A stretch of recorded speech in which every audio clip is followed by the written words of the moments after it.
If you're planning on creating a real course, the best thing to work from is an aerial photo of the course. And you'll be able to insert this into APCD and use this instead of the shapes to trace around with the terrain painter technique. You'll be able to draw around just like you would with shapes all around the fairways, greens, bunkers, etc. Then when you're finished, you'll swap out the aerial photo for the textures in the game. So this is an aerial photo I pieced together for the real course I'm making at the moment.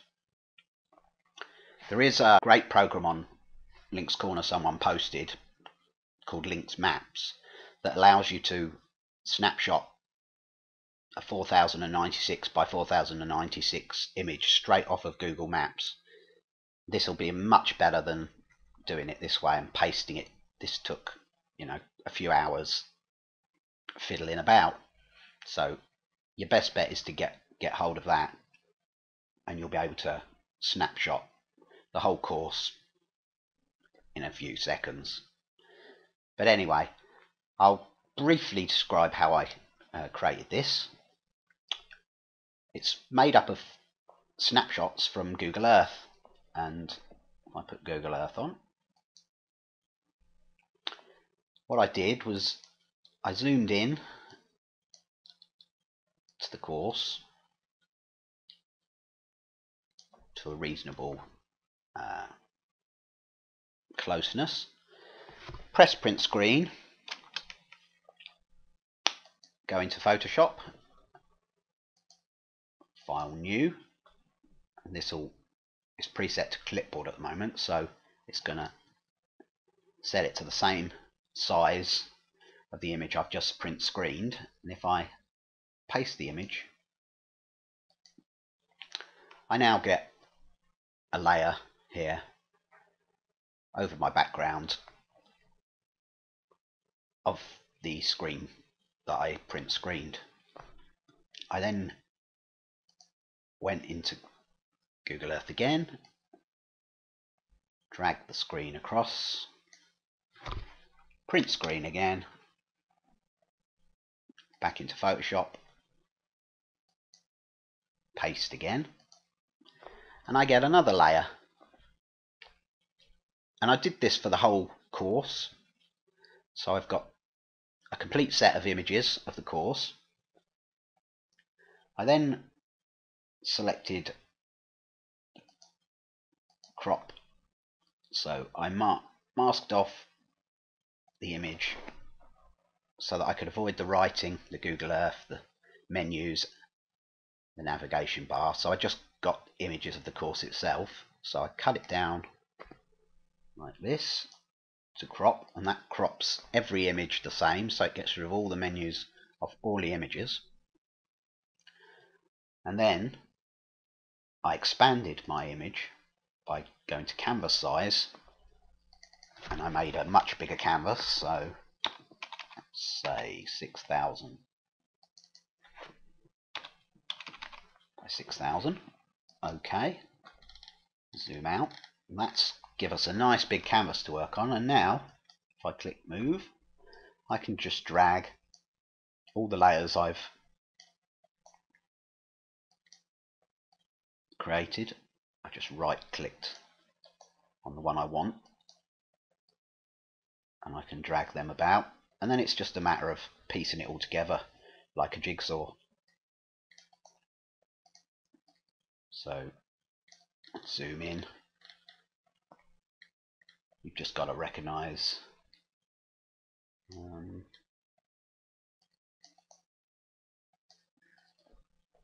where they join. So this one's going to join somewhere like that.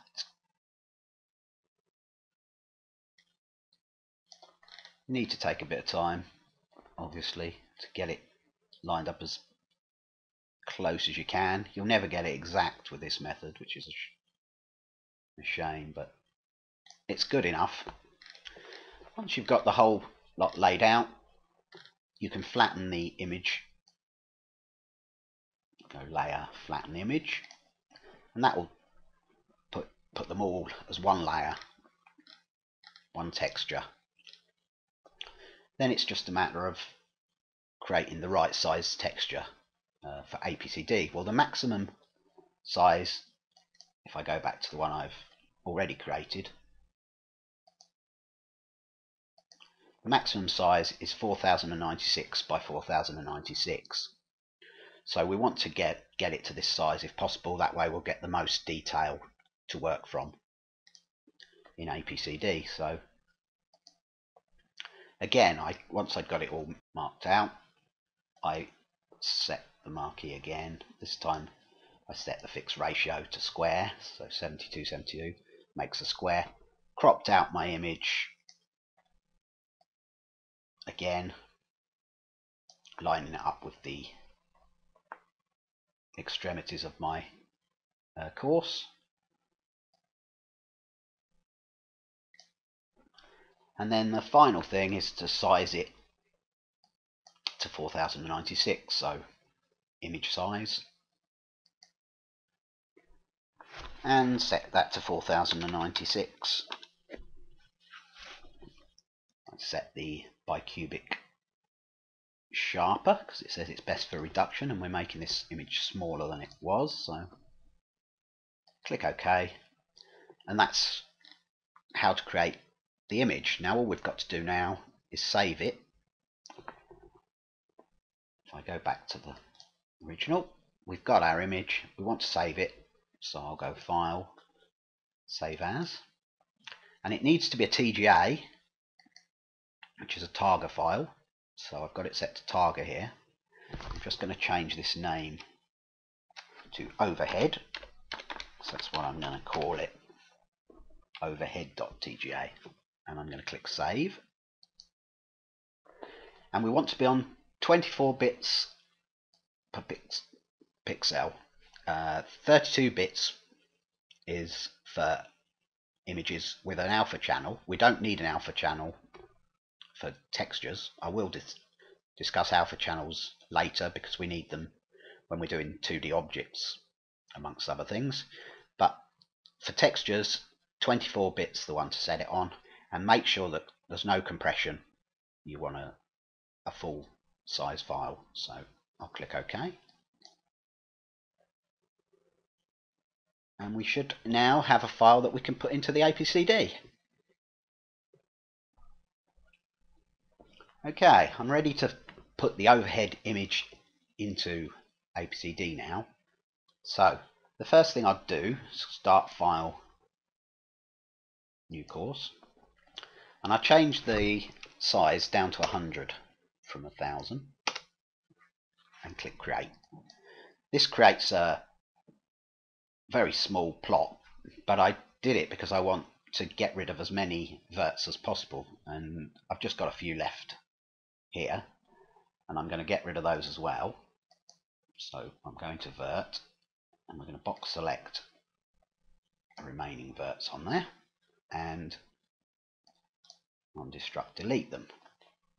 Now I just need to put one vert in the middle just to pull these neat. So again, using the terrain painter technique, we need to go set up our terrain painter and put a vert in the middle. Just need to scale it up a bit because it's rather small. Obviously I've only made it 100 yards across, so what I'm going to do, just measure that, yeah, 100 yards. I'm going to zoom out until I've got a plot of a couple of thousand yards. It's 1.6, so a little bit further out. So that's around about 2000-ish. So if I select the verts I've got now and go to scale, I can simply scale this up, and if I make it the size of the screen that I measured, it should be around 2000 yards across. So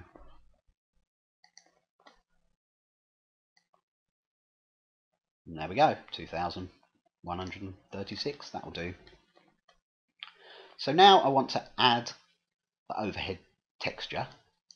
So I go terrain, face, and I can clone anything I like here. So I'll just clone the rough and call this overhead.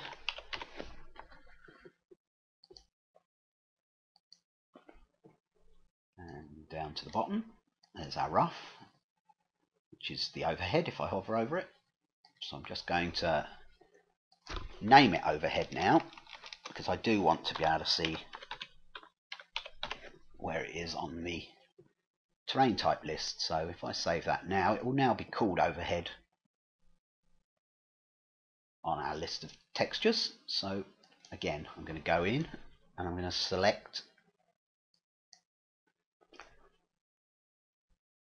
the texture. So I'm going to browse to my desktop where I've got the overhead texture. Here it is, and open.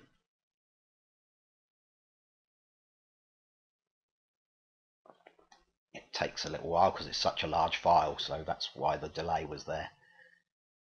Just check. You see we've got these fars and mids and fars in, so again I need to remove those. Always remember to take those out. So we've now got our overhead texture. Click OK and click Save. Now if I put this texture in now into this area, so if I select all and apply that texture, what we'll get is lots and lots of small views of the course. Because remember, it's still on the default planar, so it's setting the texture to a default setting. So what we need to do now is use our planar. We learned how to scale textures in the last video. We need to scale this up so that it's the correct size for the course. So I need to create a planar.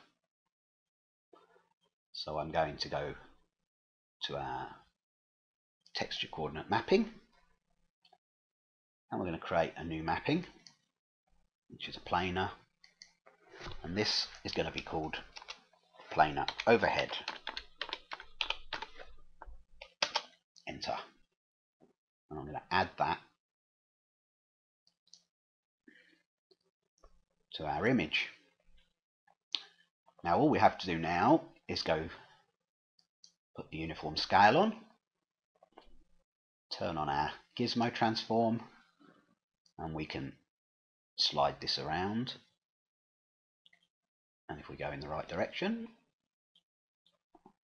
we can get bigger and bigger and bigger. Go off the screen, go on round and round and round, and we can scale our course up.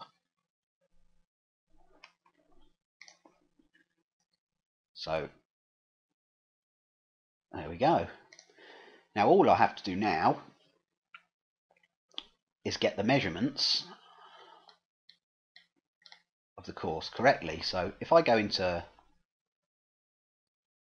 Google Earth, there's a measuring tool in Google Earth. If I can remember how to use it. Show ruler? No.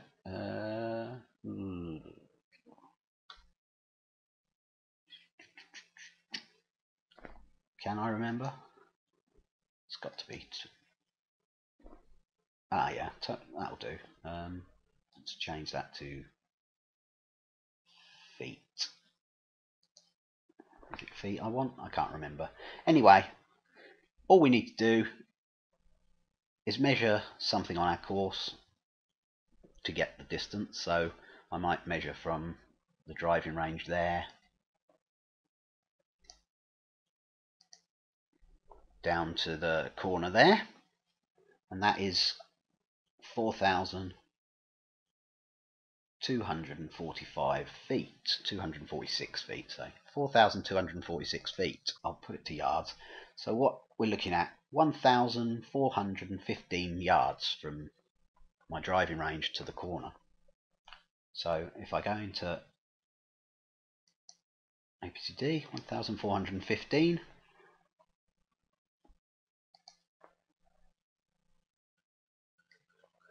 At the moment I've got it at, that's not far off actually, 1,410. 1,424, so maybe a little bit too long. So I could scale this just a fraction down a bit. But it's just a matter of juggling the scale on the mapping to match the actual distance. And once we've got it the same, that's not bad, 1,416. Once we've got it the same, we're ready to start work on marking out the elevations.